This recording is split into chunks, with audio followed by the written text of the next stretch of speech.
professor e a sua pessoa. Vamos refletir sobre isso hoje. Tem uma máxima de Antônio Nova que nós usamos muito, que diz assim: parte importante da pessoa é o professor e parte importante do professor é a pessoa. O que é que Antônio Nova quer nos dizer com isso? Eu entendo que ele diz assim: você, professor, é uma pessoa. Então não dá para ser Ana Virgínia, professora, na escola de um jeito, e Ana Virgínia, pessoa, em casa, na igreja, em outros espaços. Eu sou essa pessoa em todos os lugares, assim como você, colega professor. Então nós somos esta pessoa e precisamos entender como é que nós somos, como nos constituímos, para que a gente possa, inclusive, se tornar o professor que queremos. Então é de fundamental importância entender isso, porque todo professor é pessoa. E essa pessoa, muitas vezes, passa por situações várias dentro dos seus espaços, mas ela não está escondida, ela está presente. Nós conseguimos sim entender quem é o professor e essa pessoa que está com ele. Então, por que muitos professores, por exemplo, vou dar aqui um exemplo bem cotidiano, atrasa a entrega do planejamento, tem um conflito, não consegue resolver, tem uma determinada temática na escola, como por exemplo sexualidade, não consegue falar? Isso é fruto da pessoa. Dentro dessa pessoa que é professor, pode ter referenciais sobre sexualidade que não ajudam a falar sobre isso. Tem características de procrastinação, fruto de experiências que teve que não consegue entregar, planejamentos e outras atividades no prazo. Enfim, essa pessoa que é cheia de referenciais, cheia de experiências, ela está presente o tempo todo no seu fazer como professor. Mas a boa notícia que eu tenho para vocês é que quando nós vamos entendendo essa pessoa, nós também vamos entendendo esse professor. E aí, no caso, olhando para nós vamos entendendo essa pessoa que sou eu e vou entendendo este professor que sou eu. Então, é muito importante. E aí, nós vamos trazer 3 aspectos para te ajudar a você se perceber cada vez mais como professor e principalmente como pessoa, certo? O primeiro aspecto que eu quero colocar aqui é identificar os referenciais que te constituiu e te constitui como pessoa. Na hora que nós identificamos esses referenciais, nós vamos entendendo cada vez mais esta pessoa que está dentro de nós, que somos nós, e entender esse professor que faz, que executa, que deseja. Exemplo: qual é o meu referencial de pai? Qual é o meu referencial de mãe? Referencial de um líder religioso? De pessoas significativas para mim? Esses referenciais, eles nos constituem. Por exemplo, eu estou numa escola que é confessional católica. Por exemplo, eu não sou católica. Chegando lá, eu posso ter algumas dificuldades, alguns conflitos e não saber lidar. Por quê? Porque o referencial de crença religiosa que eu tenho é diferente. Mas eu optei em estar naquele espaço porque eu coloquei o currículo, tem algumas coisas naquela escola que me interessam para trabalhar como professor. Mas tem isso para saber lidar. Então, o referencial que me constituiu de ensino religioso na minha infância, do líder religioso que eu tenho, pode sim me ajudar a lidar com essa situação na escola ou pode me atrapalhar. Esse é um exemplo que eu estou colocando aqui, tá? Assim como eu coloquei da sexualidade. Quais referenciais sobre diálogos que tive de sexualidade, referências sobre entendimento de sexualidade? Eu não estou falando aqui de sexo, eu estou falando de identidade compondo uma sexualidade de uma pessoa. Porque todas as pessoas têm a construção da sua sexualidade, né? Então, por isso que eu trouxe como exemplo. Então, identificar esses referenciais vai nos mostrando o que é que nos tornamos como pessoa. Uma outra coisa muito simples, Eu não tomo suco de manga com leite porque eu ouvi a vida toda que se tomar suco de manga com leite vai me fazer mal. Isso é um referencial que foi constituído, que está diretamente ligado com nossas crenças, que são chamadas muito de crenças limitantes. Então, esses referenciais me trouxeram experiências, crenças, comportamentos também, porque os comportamentos acabam sendo gerados a partir dessas crenças, desses sentimentos. E eu vou identificando, à medida que eu vou me desenvolvendo, tendo maturidade como pessoa, eu vou chegando a algumas conclusões. E aí eu digo assim, isso aqui eu realmente aprendi da minha mãe, do meu pai, do meu padrinho, do meu tio, pessoas de referências. E aqui eu vou seguir, porque foi muito importante ter aprendido isso, é um valor para mim. Mas isso aqui eu vou desconstruir, eu vou ressignificar, porque não me serve, inclusive está me atrapalhando para que eu me torne a professora ou o professor que eu quero ser. Porque muitas das nossas crenças, frutos desses referenciais, nos atrapalham para nos tornarmos a profissional, o profissional que desejamos. Então, é o primeiro aspecto, identificar os referenciais e ainda mais, ressignificar os referenciais que não nos ajudam como pessoa e, consequentemente, não nos ajudam como professor. O segundo aspecto importante para se entender como pessoa e essa pessoa fortalecer o professor, né? Esse professor que está dentro dessa pessoa é ter clareza das características pessoais e das habilidades. Eu falei aqui do exemplo da procrastinação. Muitas vezes o professor não entrega no prazo, não dá conta de cumprir toda a organização da escola, da sua sala de aula, não tem gestão de sala de aula, por exemplo. Isso pode ser fruto de quê? Porque ele não tem a clareza das suas características, não tem clareza das suas habilidades, que estão diretamente ligadas também aos seus referenciais, que é o aspecto 1 que eu já coloquei aqui. Então, o que é que eu tenho de características? Eu sou pontual? Eu sou comprometida? Eu sou responsável? Se eu sou uma pessoa assim, automaticamente eu vou ser um professor assim. Mas se eu não sou responsável, não cumpro, não sou pontual na minha vida, no meu cotidiano, na minha casa, eu também não vou ser como professor. E aí, qual é o interessante? Lista todas essas características. Quais são as características potentes que te ajudam a ser um professor melhor?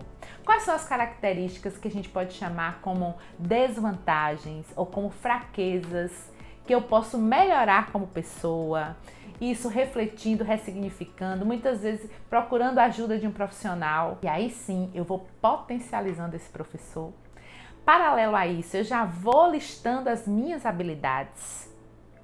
Eu sou boa para organizar, para planejar, mas, por exemplo, eu não sou boa para ornamentar, eu não sou boa para desenhar. Eu sou boa sim para organizar ideias, mas eu não sou boa para, por exemplo, estruturar uma atividade. Eu tive aquela grande ideia, vamos fazer, mas na hora de estruturar a atividade eu não sou boa. Então, levanta as habilidades que estão diretamente também ligadas com as características. E aí eu vou potencializar essas habilidades. Como pessoa, essas habilidades têm me fortalecido também. Como pessoa, eu não tenho conseguido me organizar. E aí eu não me organizo como professor. Eu tenho ideia, mas eu não consigo colocar em prática. Então, tenho boas ideias no planejamento, mas chego na sala de aula e não coloco em prática. Eu, por exemplo, que sou gestora, se eu faço uma boa gestão na minha casa, eu vou fazer uma boa gestão na escola. Então, tudo isso precisa ser levantado, registrado, as características, as habilidades, potencializar aquelas que já sabe que tem, que já faz, e buscar desenvolver outras habilidades. Em relação às características, você pode sim agregar novas características à sua pessoa. Sabe por quê? Porque comportamento se muda. Toda característica ela é muito fruto do seu comportamento. Você desenvolve aquele comportamento, você tem aquele comportamento e aí isso acaba virando uma característica. E aí o comportamento se muda, porque está atrelado à sua identidade. Identidade, ela se constitui. Nós podemos tirar ou colocar características na nossa identidade. Então, faça agora. Liste suas características, liste suas habilidades, potencialize e traga habilidades e características que venham te tornar uma pessoa melhor e, consequentemente, um professor melhor. E para a reflexão de hoje, o terceiro e último aspecto, que é cuidar da saúde mental, que está diretamente ligada, mais uma vez, com o aspecto 1 e com o aspecto 2. Quando você cuida da saúde mental, você automaticamente já vai identificando seus referenciais que te fortalecem e que muitas vezes te limitam. Você vai, sim, identificar suas características, melhorar e também potencializar suas habilidades e desenvolver outras. Agora, não só isso deve acontecer com a saúde mental. A saúde mental, ela também precisa vir com identificação das suas emoções, dos seus sentimentos, expor esses sentimentos, lidar com cada um deles, saber a origem, a raiz. Se você tem raiva dentro de casa e você estoura, você vai estourar na escola também, porque você não soube já tratar dessa raiva em casa e também você não vai tratar na escola. Vou falar do meu exemplo.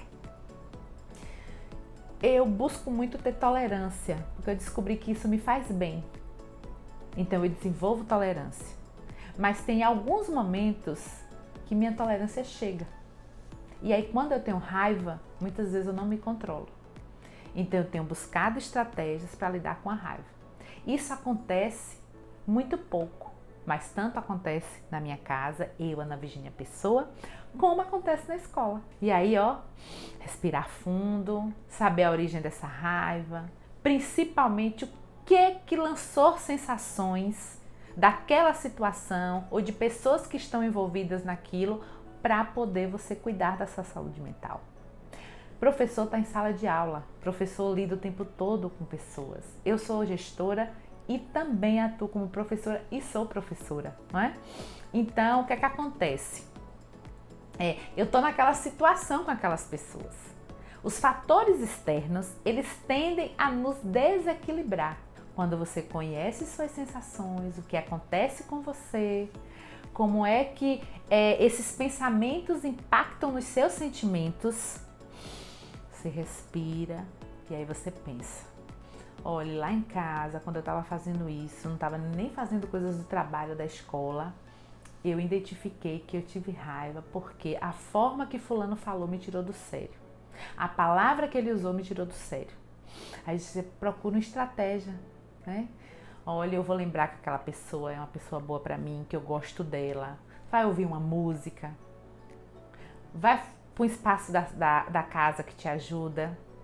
A mesma coisa na escola. Tá lá um estudante que te irrita. Uma colega de trabalho que te irrita. Origem desse sentimento, dessas sensações. Para que esse fator externo não te desequilibre. Só que tem muitas pessoas que sozinhas não conseguem equilibrar, identificar esses sentimentos e essas sensações. Precisam de ajuda profissional. Vá buscar essa ajuda. Se equilibre como pessoa, consequentemente você vai estar equilibrado como professor. Muito importante, gente, nós professores, conhecermos as pessoas que somos, ou seja, a pessoa que está aqui dentro, né? Quem é essa pessoa que somos nós, que sou eu, que é você? No momento que a gente conhece essa pessoa e ela não fica escondida, ressalto aqui, todo mundo que convive com você percebe a pessoa que você é. E consequente, sabe o que elas dizem? Olha, é uma pessoa maravilhosa, por isso que é um professor maravilhoso. É uma pessoa comprometida, por isso que é um professor comprometido, tá? Então, é o tempo todo junto, não há separação. E assim, para concluir a nossa reflexão, eu sempre digo na escola e digo aqui em casa, não é? Essa coisa de deixa os problemas atrás da porta, deixa os problemas em casa, deixa os problemas não sei aonde, e aí esquece quando chega no trabalho, aí eu coloco a capa de professora, isso não existe. O que existe é equilibrarmos os nossos estados emocionais. Por isso que eu estou falando de cuidar da saúde mental. Então, eu saio com estado baixo de casa, ou eu estou aqui em casa com estado baixo, eu respiro e vou manter um estado neutro de quê? Eu vou pensando que eu vou chegar na escola, que eu vou dar aula.